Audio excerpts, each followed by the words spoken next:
अल्लाह, अब मैं तकरीर के दूसरे पॉइंट पर आ रहा हूं। अभी तक आपने सुना गुनाह कितना खतरनाक है, गुनाह का नुकसान क्या है। अब आते हैं तकरीर के दूसरे पॉइंट पर कि गुनाह से बचने का तरीका क्या है, गुनाह से हम कैसे बचें। ये बड़ा अहम पॉइंट है। अब जितने लोग बैठे हैं, अगर इतने लोग यहां से इतनी बात समझ के चले गए, मैं समझूंगा मेरी तकरीर कामयाब है। गुनाह करने से कैसे बचें। मेरे प्यारे साथियों, आप कटिहार चले जाएं, कटिहार की मार्केट में आप जाकर के बड़ी बड़ी दुकानों पर जाकर के देख लें। आप वहां बड़ी बड़ी दुकानों के अंदर कैमरा लगा हुआ है, और कैमरे का मकसद ये है कि दुकान के अंदर कोई चोरी न हो। इसलिए कि जब कैमरा लगा हुआ है, चोरी करने वाला चोर भी जानता है कि सामने कैमरा लगा है और ये कैमरा सब रिकॉर्ड कर रहा है। मैं चोरी करूंगा, कैमरे के अंदर मेरा चेहरा आ जाएगा, ये पुलिस में मेरी कंप्लेंट कर देंगे और 1-2 दिन के बाद मैं पकड़ दिया जाऊंगा। इतना बड़ा रिस्क कोई चोर लेना नहीं चाहता है। वो कैमरा जो दुकान के ऊपर लगा है, उस कैमरे की वजह से इंसान चोरी करने से डरता है। अब मैं आपसे एक सवाल करता हूं मेरे भाई, ये जो बड़ी बड़ी दुकानों पर ये जो कैमरे लगे हुए हैं, ये कैमरे किसके बने हैं? ये तो इंसान के बने हुए कैमरे हैं। ये कैमरे तो इंसान के बने हुए हैं। ये कैमरे खराब भी हो सकते हैं, ये कैमरे इनके अंदर फॉल्ट भी आ सकता है, मगर एक कैमरा ऐसा है जो अल्लाह का कैमरा है, जो अल्लाह का कैमरा है, और वो कैमरा तो 24 घंटे ऑन है। वो कैमरा कभी बंद होने वाला नहीं है। अलम यालम बिअन्नल्लाह यरा, मेरे बंदे क्या तू नहीं जानता कि अल्लाह ताला सब कुछ देख रहा है। अल्लाह की नजर से कोई नहीं बच सकता है, अल्लाह की नजर से कुछ भी छुप नहीं सकता है। अरे अल्लाह तो वो है कि रात को 2 बजे काली रात और काले पहाड़ पर चलने वाली काली चींटी की चाल से भी वो अल्लाह वाकिफ है। वो अल्लाह तो ऐसा है कि उसने फरमाया यालमु खाइनतल आयुनि वमा तुख्फी सुदूर। वो अल्लाह तो ऐसा है जो तुम्हारी आंखों की चोरी को भी जानता है। तुम्हारे दिल के अंदर क्या चल रहा है अल्लाह को ये भी पता है। तुम्हारे सीने के अंदर क्या चल रहा है अल्लाह को ये भी पता है। वो अल्लाह तो ऐसा है कि हजरत लुकमान अपने बेटे से कहते हैं या बुनैया इन्नहा इन तकु मिस्काल हब्बतिन मिन खरदलिन फतकुन फी सखरतिन औ फिस समावाति औ फिल अर्ज़ि याति बिहल्लाह। ऐ मेरे बच्चे, एक राई के दाने के बराबर भी अगर कोई चीज होगी और आसमानों में कहीं होगी या जमीन में कहीं होगी या किसी चट्टान में कहीं होगी, याति बिहल्लाह, उस राई के दाने के बराबर की चीज को भी अल्लाह ताला सामने ले आएगा। इन्नल्लाह लतीफुल खबीर, अल्लाह ताला बारीक से बारीक चीज की खबर रखने वाला है। अल्लाह का कैमरा 24 घंटे रिकॉर्डिंग कर रहा है। अल्लाह ताला खुद देख रहा है और अल्लाह के फरिश्ते अलग रिकॉर्डिंग कर रहे हैं।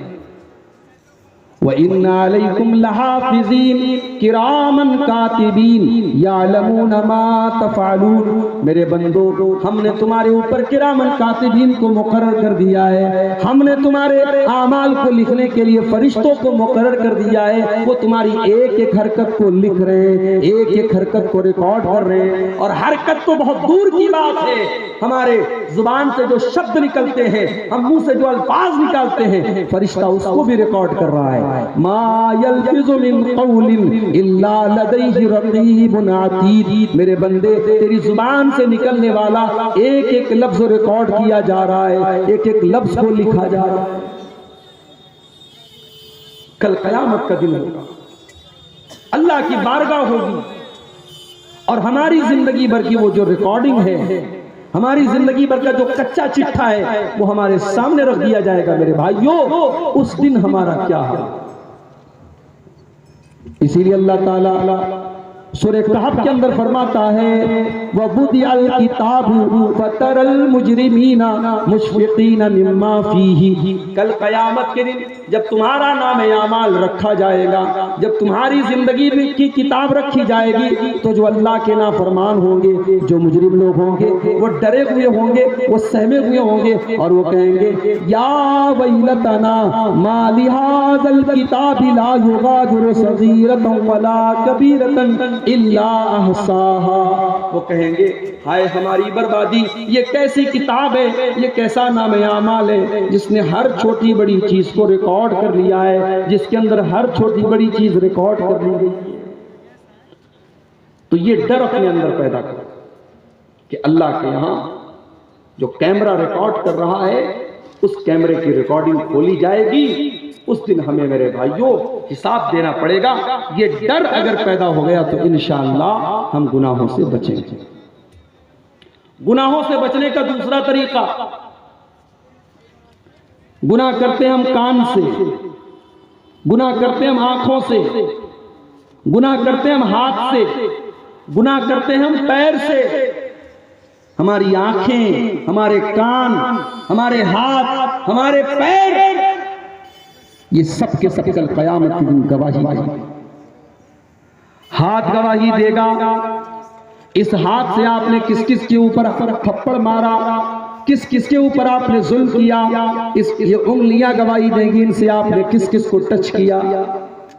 आंखें गवाही देंगी, इन आंखों से आपने क्या क्या देखा। कान गवाही देंगे, इन कानों से आपने क्या क्या सुना। पैर गवाही देंगे, इन पैरों से चल चल करके आप कहां कहां गए। अल्लाह फरमाता है हत्ता इज़ा मा जाऊहा शहीदा अलैहिम समउहुम व अबसारुहुम व जुलूदुहुम बिमा कानू यामलून। मेरे बंदो, कल क़यामत के दिन तुम्हारे कान तुम्हारे खिलाफ गवाही देंगे, तुम्हारी आंखें तुम्हारे खिलाफ गवाही देंगी, तुम्हारे बदन के चमड़े तुम्हारे खिलाफ गवाही देंगे। व क़ालू लिजुलूदिहिम लिमा शहीदतुम अलैना क़ालू अंतकनल्लाहु अल्लज़ी अंतक कुल्ल शै। इंसान अपनी चमड़ी से कहेगा, इंसान अपने बदन की स्किन से कहेगा कि तू कैसे बोल रही है, तू कैसे गवाही दे रही है। तो इंसान की चमड़ी कहेगी जिस अल्लाह ने जुबान को बोलना सिखाया, उसी अल्लाह ने आज हमको बोलना सिखाया। इंसान की चमड़ी बोलेगी, और सिर्फ चमड़ी नहीं बोलेगी, ये धरती भी बोलेगी, ये जमीन भी बोलेगी, ये तीन कोड़िया की सरजमीन बोलेगी यहाँ आपने जो गुनाह किया। कटिहार की सरजमीन बोलेगी वहां आपने जो गुनाह किया, आपने जहां पर भी बैठ करके कोई गलत काम किया। यौमइज़िन तुहद्दिसु अख़बारहा बिअन्ना रब्बका औहा लहा। क़यामत के दिन ये धरती बोलेगी, ये जमीन बोलेगी, ये हमारी खबरें बताएगी, ये जमीन हमारे खिलाफ गवाही देगी। तो गुनाह से अगर बचना है तो ये अपने अंदर ये सोच पैदा कर लो कि हम जो भी गुनाह करेंगे अपनी बॉडी के जिस पार्ट से करेंगे, हमारी बॉडी का वो पार्ट कल क़यामत के दिन हमारे खिलाफ गवाही देगा। उस दिन हम क्या करेंगे मेरे प्यारे साथ। गुनाह से बचने का तीसरा तरीका, जब हम कोई गुनाह का काम करते हैं, हम अपने बाप से शर्माते हैं, अपनी माँ से शर्माते हैं। शराब पीने वाला लड़का भी अपने बाप के सामने शराब नहीं पीता। गलत काम करने वाला इंसान भी अपनी माँ के सामने गलत काम नहीं करता। माँ से शर्माता है, बाप से शर्माता है, बड़े भाई से शर्माता है, बड़ी बहन से शर्माता है।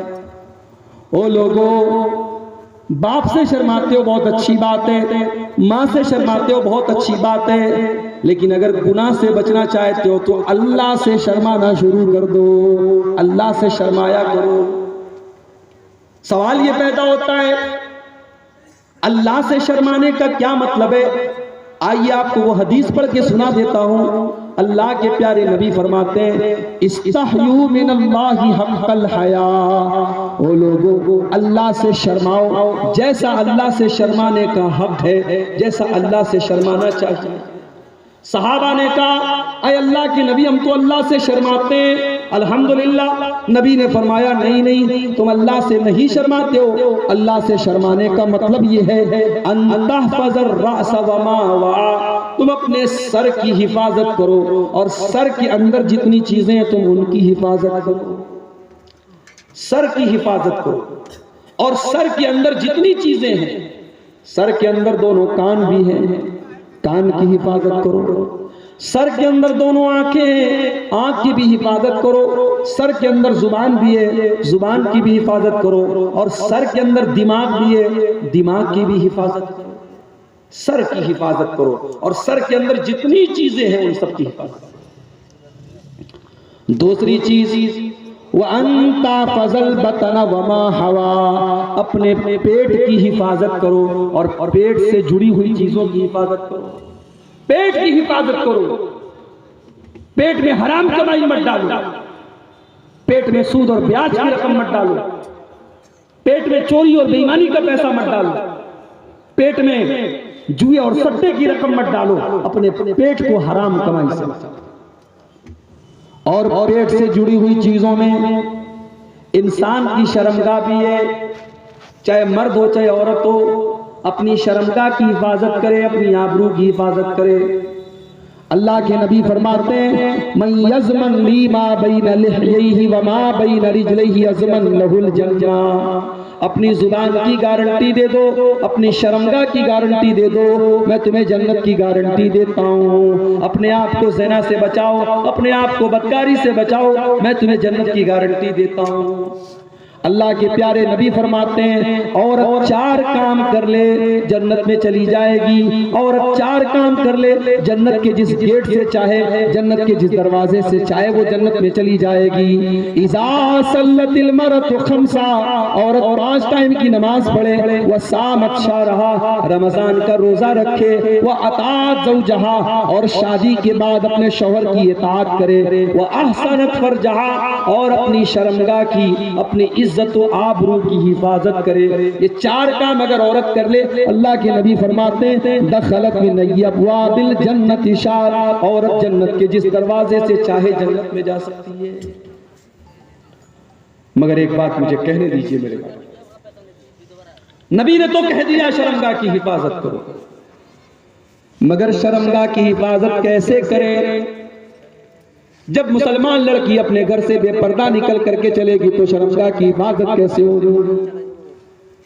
जब समाज के अंदर बेहयाई होगी, जब महरम गैर महरम का कोई फर्क नहीं होगा, जब मुसलमान लड़कियां बेपर्दा निकलेंगी तो समाज के अंदर ज़िनाकारी को कैसे कंट्रोल किया जाएगा, बदकारी को कैसे रोका जाएगा? जिस समाज में लड़के का बाप लड़की के बाप से 5 लाख रुपए की डिमांड करता हो, उस समाज में शर्मगाह की हिफाजत कैसे होगी? जिस समाज में गरीब लड़की का बाप जहेज का इंतजाम न होने की वजह से अपनी जवान बेटी की शादी न कर पाता हो, और बेटी की उम्र निकल रही हो और बेटी के गलत रास्ते पर जाने का डर सता रहा हो, उस समाज में शर्मगाह की हिफाजत कहां से होगी? जिस समाज में निकाह को मुश्किल कर दिया जाए और ज़िना को बिल्कुल आसान कर दिया जाए, उस समाज में शर्मगाह की हिफाजत कहां से होगी मेरे प्यारे साथियों? अल्लाह के नबी फरमाते हैं वअन्ता फज़ल बतन वमा हवा, अगर तुम अल्लाह से शर्माते हो तो अपने पेट की हिफाजत करो, और पेट से जुड़ी जितनी चीजें जिसमें इंसान की शर्मगाह भी शामिल है, तुम उसकी हिफाजत करो। और तीसरी चीज वअन्ता तज़क्करल मौत वल बिला, मौत को याद करो, और मौत के बाद तुम्हारी बॉडी के ऊपर, तुम्हारे शरीर के ऊपर जो कुछ होने वाला है तुम उसको याद करो। दुनिया में बड़े खूबसूरत हैं आप, बड़े स्मार्ट हैं आप, बड़े हैंडसम हैं आप, बड़ा चेहरा आपका खूबसूरत है, लेकिन मरने के बाद जब आपको जमीन में डाला जाएगा, जब आपको कब्र में डाला जाएगा, और 1 साल के बाद आपकी डेड बॉडी को जब कब्र से निकाला जाएगा तो आपका कंकाल देख करके आपकी बीवी भी डर जाएगी, आपके बच्चे भी डर जाएंगे, आपके खूबसूरत चेहरे की खूबसूरती खत्म हो जाएगी। और मेरे प्यारे साथियों, वो दिन हम सबके ऊपर आना है, कब्र में हम सबको जाना है और वो दिन हम सबके ऊपर आना है। हमने दुनिया में करोड़ों की दौलत कमा ली, मगर 2 गज जमीन के नीचे हम सबको जाना है। हम जितने भी खूबसूरत हो जाएं, उसी मिट्टी के अंदर हमको जाना है। अल्लाह के नबी फरमाते हैं, वो अंत तज़क्करुल मौत वल बिला, मौत को याद करो और उस दिन को याद करो जब तुम बोसीदा हो जाओगे, जब तुम मिट्टी में मिल जाओगे, जब तुम मिट्टी में खत्म हो जाओगे, तुम्हारी खूबसूरती खत्म हो जाएगी। मगर हम तो इतने कठोर दिल हो चुके हैं कि हमें कब्रिस्तान जाने के बाद भी मौत याद नहीं आती। कब्रिस्तान में खड़े होकर के भी हम मोबाइल से बातें करते हैं, कब्रिस्तान में खड़े होकर के भी हम हंसी मजाक करते हैं, हमें कब्रिस्तान में भी मौत याद नहीं आती। मेरे प्यारे साथियों, अल्लाह के नबी फरमाते हैं, अक्सिरू ज़िक्र बिल लज़्ज़ात, ओ मेरी उम्मत के लोगों, लज्जतों को तोड़ देने वाली चीज मौत को ज्यादा से ज्यादा याद किया करो, मौत को ज्यादा से ज्यादा याद किया करो। और एक हदीस में अल्लाह के नबी कहते हैं कि कब्रिस्तान जाया करो, कब्रिस्तान की जियारत किया करो, फ़इन्नहा तुज़क्किरुकुमुल आखिरा, इसलिए कि कब्रिस्तान जाने से तुम्हें मौत की याद आएगी। कब्रिस्तान जाने से मौत याद आएगी। अल्लाह के नबी फरमा रहे हैं, ये 3 काम जो कर ले समझ लो वो अल्लाह से शर्माता है, और जो अल्लाह से शर्माएगा अल्लाह उसको जन्नत में दाखिल करेगा। तो गुनाहों से अगर मेरे भाइयों हम और आप बचना चाहते हैं तो हमें और आपको अल्लाह से शर्माना होगा। और अल्लाह से शर्माने का जो मतलब है वो इस हदीस में मैंने आपके सामने पढ़ करके सुना दिया है। इसी तरीके से अगर आप गुनाह से बचना चाहते हैं, आप अच्छे लोगों के साथ रहिए। अगर आप सिगरेट पीने वालों के साथ रहेंगे तो आज नहीं कल आप भी सिगरेट पीने लगेंगे। आप बेनमाजी लोगों के साथ रहेंगे तो आज नहीं कल आप भी बेनमाजी हो जाएंगे। इंसान के ऊपर सोहबत का असर पड़ता है, संगत का असर पड़ता है, इसलिए अच्छे लोगों की संगत में रहिए। इसीलिए अल्लाह के नबी फरमाते हैं, अल मर्उ अला दीन खलीलिही, इंसान अपने साथी और अपने दोस्त के दीन पर होता है। जैसा दोस्त का दीन होता है वैसा उसका दीन होता है। लिहाजा इंसान जब किसी से दोस्ती करे तो सोच समझ कर दोस्ती करे। आगे रमजान का महीना आ रहा है, रमजान का महीना बस 2-4 दिन के बाद हम पर साया फगम होने वाला है। अगर आप बाकी साल के 11 महीने नमाज नहीं पढ़ रहे हैं तो कम से कम रमजान में आप नमाज पढ़ना स्टार्ट कर दीजिए, शुरू कर दीजिए। अगर आप सिगरेट की लत आपको है और आज तक आप नहीं छोड़ पाए हैं तो आने वाले रमजान में उसको छोड़ने की कोशिश कीजिए। अगर आपके अंदर कोई बुरी आदत है और आज तक आप अपनी बुरी आदत को चेंज नहीं कर पाए तो रमजान में, आने वाले रमजान में अपनी उस बुरी आदत को चेंज करने की कोशिश कीजिए। इसलिए कि अल्लाह के नबी फरमाते हैं, इज़ा कानत अव्वलु लैलतिन मिन रमजान, जब रमजान की पहली रात आती है आसमान के दरवाजे खोल दिए जाते हैं और जहन्नम के दरवाजे बंद कर दिए जाते हैं। और आसमान से पुकारने वाला पुकारता है और कहता है, या बागियल खैरी अक़बिल, नेकी का काम करने वाले तू आगे बढ़ और एक गुनाह का काम करने वाले तू पीछे हट जा। उस महीने का मेरे भाइयों हम और आप सही इस्तेमाल करें। रमजान को हम अपनी जिंदगी में चेंजिंग का और परिवर्तन का महीना बना लें। ये चंद बातें थी गुनाह के साइड इफेक्ट के ताल्लुक से और गुनाहों से बचने के तौर तरीकों के ताल्लुक से। हम अल्लाह से दुआ करते हैं, रब्बुल आलमीन तो हमें गुनाहों से बचने की तौफीक अता फरमा, हमें तो सच्ची तौबा करने की तौफीक अता फरमा। रब्बुल आलमीन आने वाले रमजान में हमें तो तौफीक दे कि हम जो गुनाह के काम करते हैं हम उनको छोड़ करके तुझे राजी करने वाले काम करें। हम में से जो बीमार है अल्लाह उनको शिफाए कामिल आजिल अता फरमा, जो रोजी रोटी से परेशान है अय अल्लाह तो उनके कारोबार में बरकत नसीब फरमा। अय अल्लाह तो हमें हमारे मुल्क की भी हिफाजत फरमा, हमारे मुल्क को तो जालिमों के जुल्म से और शरीरों के शर से उनको बचा करके रख। ऐ अल्लाह जो हम में से बेनमाजी है तो उनको नमाजी बना दे।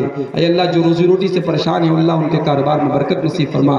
ऐ अल्लाह जिस मस्जिद के लिए आज का ये प्रोग्राम मुनाकिद हुआ है अल्लाह उस मस्जिद के मदरसे के लिए, जिस मदरसे के लिए आज का प्रोग्राम हुआ है अल्लाह उस मदरसे को दिन दुनिया रात चौगुनी तरक्की अता फरमा।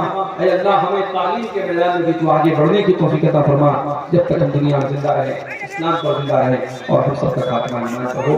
आमीन व आखिरु दअवाना अल्हम्दुलिल्लाहि रब्बिल आलमीन। अस्सलामु अलैकुम व रहमतुल्लाहि।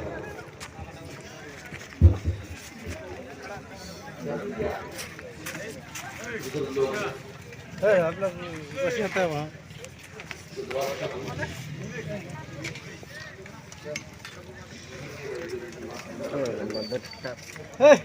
क्या कर रहा तू लोग?